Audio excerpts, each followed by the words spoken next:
என்னடா இது பிரச்சனை? ஜிஎஸ்டிலேருந்து நோட்டீஸ் வந்திருக்கு. ரெண்ட்டுக்கு ஜிஎஸ்டியா? என்ன பிரச்சனைங்கிறதே புரியலையே. ஹலோ பன்னீர்செல்வம், எனக்கு ஒரு ஜிஎஸ்டி நோட்டீஸ் வந்திருக்கு. ரெண்ட்டுக்கு சம்மந்தப்பட்டதாக இருக்குது. உனக்கு அதை பற்றி தெரியுமா? Hello Umesh, good morning. கவலைப்படாதே. அதுவா, நானே உனக்கு தெளிவாக எக்ஸ்பிளைன் பண்ணுறேன். நோட்டீஸில் ஆஃபீஸ் ரெண்ட்டுக்கு ஜிஎஸ்டின்னு சொல்லியிருக்கு.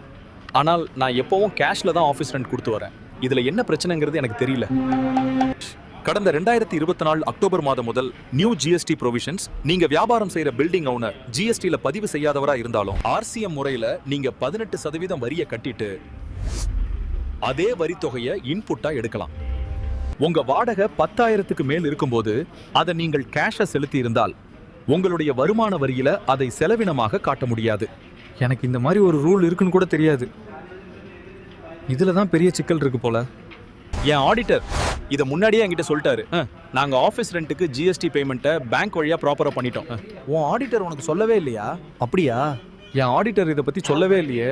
உடனே நான் அவரை கால் பண்ணி சரி பண்ணிக்கிறேன். தேங்க்ஸ் பன்னீர். உன் எக்ஸ்பிளனேஷன் இல்லாமல் நான் பெரிய பிரச்சனையில் சிக்கியிருப்பேன். Smart mind solution GST, income tax மற்றும் அக்கவுண்ட் சம்பந்தமான அனைத்து வித பிரச்சனைகளுக்கும் நாங்கள் உதவி செய்கிறோம். சென்னை, வேலூர், அரக்கோணம் மற்றும் திருத்தணியில் ஜிஎஸ்டி, இன்கம் டாக்ஸ் மற்றும் அக்கவுண்ட் சம்பந்தமான சேவைகளை நாங்கள் வழங்குகிறோம்.